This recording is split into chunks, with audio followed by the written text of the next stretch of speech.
This is the audio version of Dark Secrets of the Kenyan Presidency, researched and written in 2010 by the blogger known as Kumekucha Chris.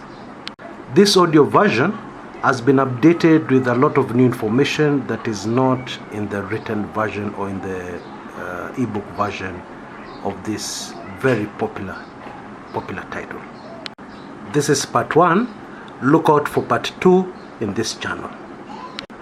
Dark Secrets of the Kenyan Presidency explores the office of the presidency through some very rarely told, and some never before told, incidences and stories surrounding this bigger-than-life office, created by one Jomo Kenyatta and the founders of the Kenyan nation.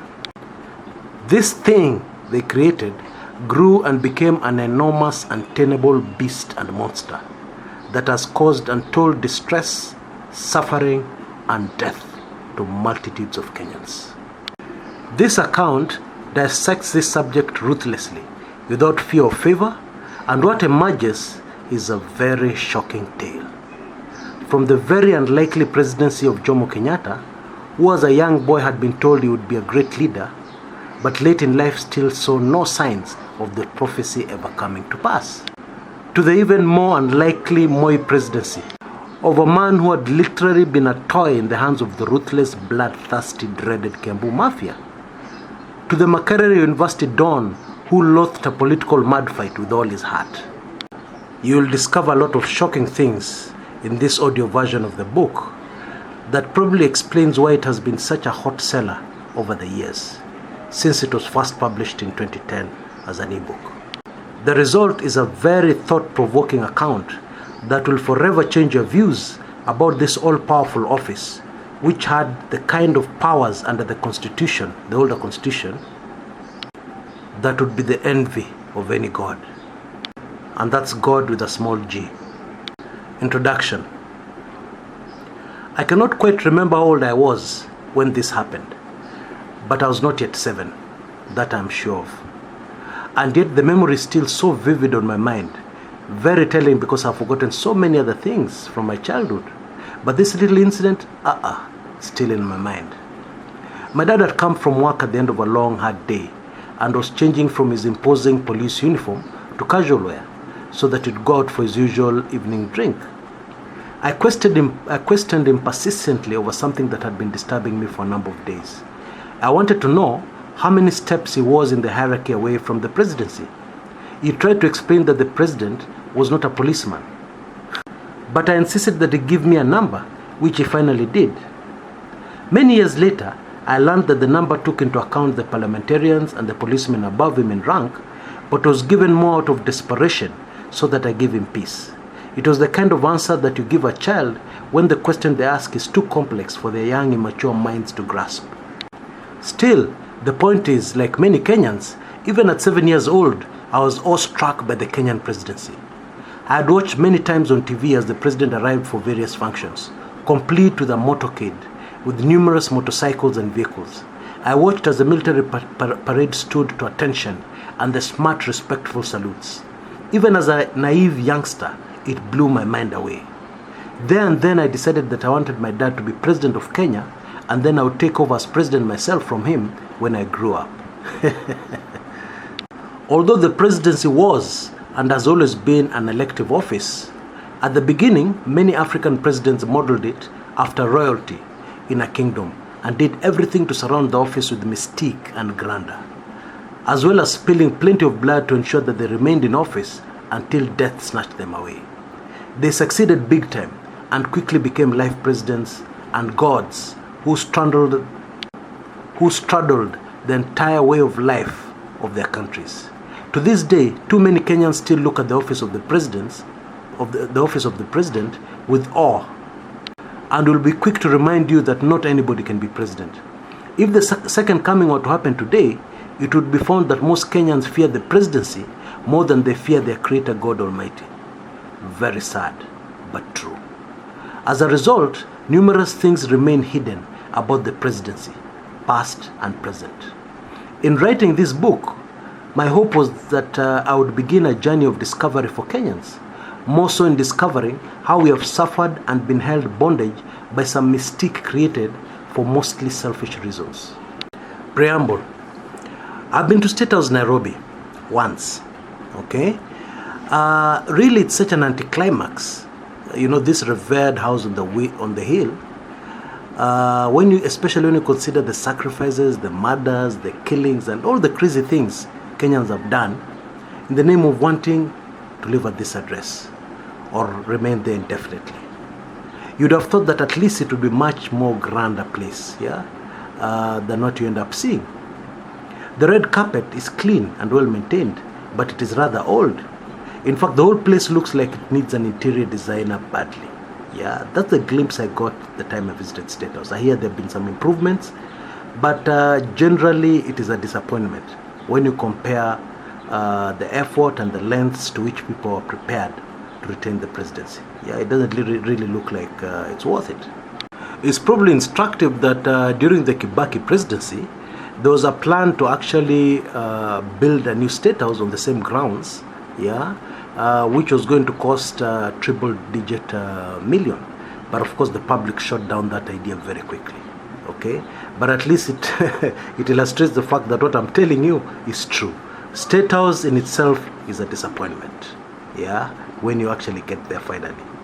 That is after all the images of grandeur you have built in your head, surrounding this office. In the 54 years that Kenya has been independent, only 4 men have called this place the official residence and held the office of the President of the Republic of Kenya. First, there was Johnston Kamau, aka Jomo Kenyatta, who held it for 15 years. Daniel Toroitich Arap Moi followed for 24 years. And then there was Emilio Stanley Mwai Kibaki, who occupied it for 10 years. And then we have the current Uhuru Muigai Kenyatta, who is just starting his second term. Interestingly, Mwai Kibaki and Uhuru Kenyatta will go down in history as the presidents who have occupied that office for the shortest space of time. I mean, so far, But history will also record that Mwai Kibaki's presidency caused the most damage in the country called Kenya by far. We'll go a little deeper into that later in this audiobook.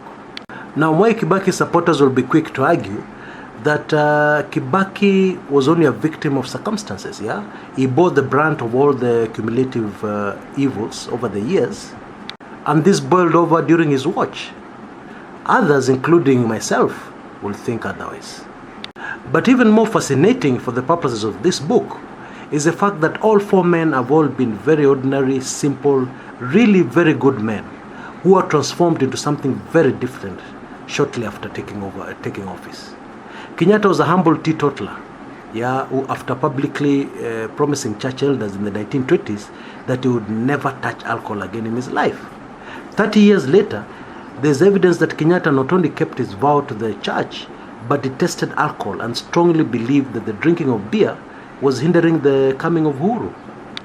Moi grew up walking extremely long distances to school and developed into a strong, patient and tolerant man who would forgive almost anything.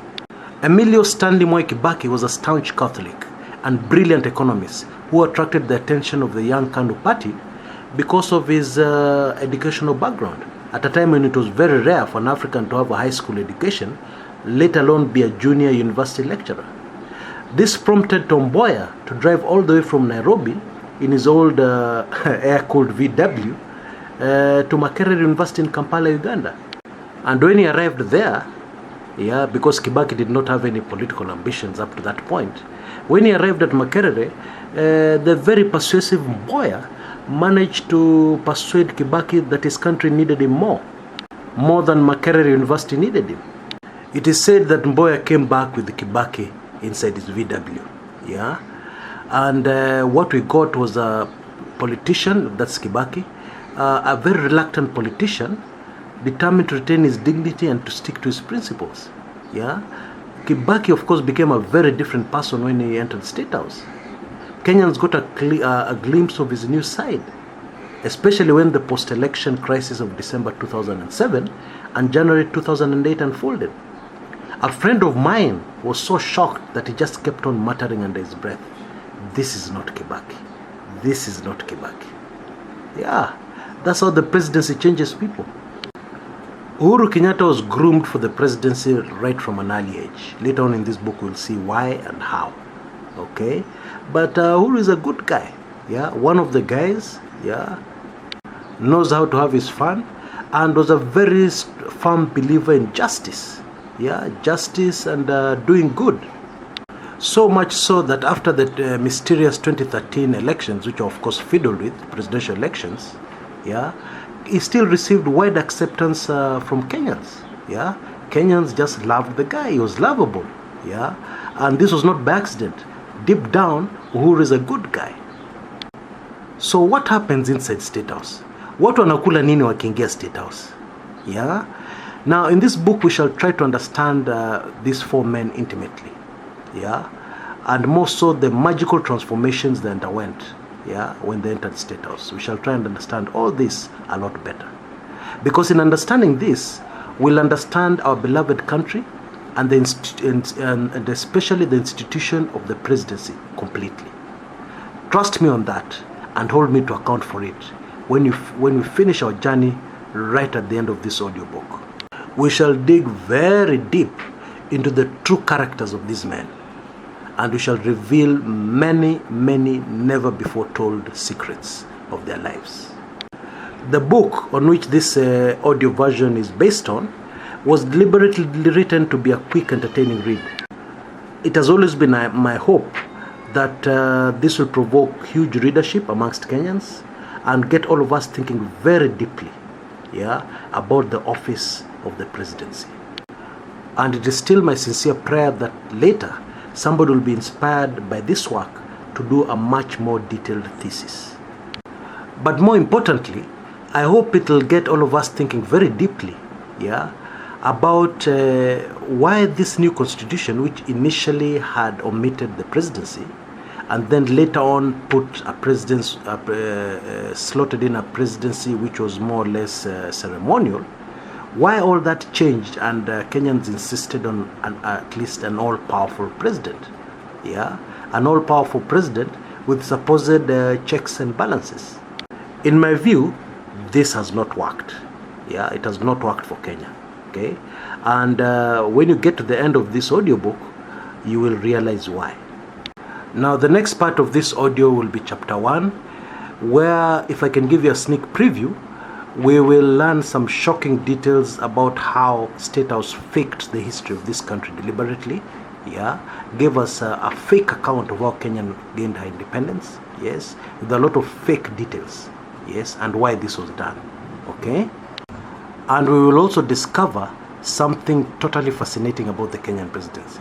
The fact that every president of Kenya, without exception, has always been a compromise candidate. Always. Okay? That should be very interesting. I'll see you in chapter 1. This is Chris Kumekucha.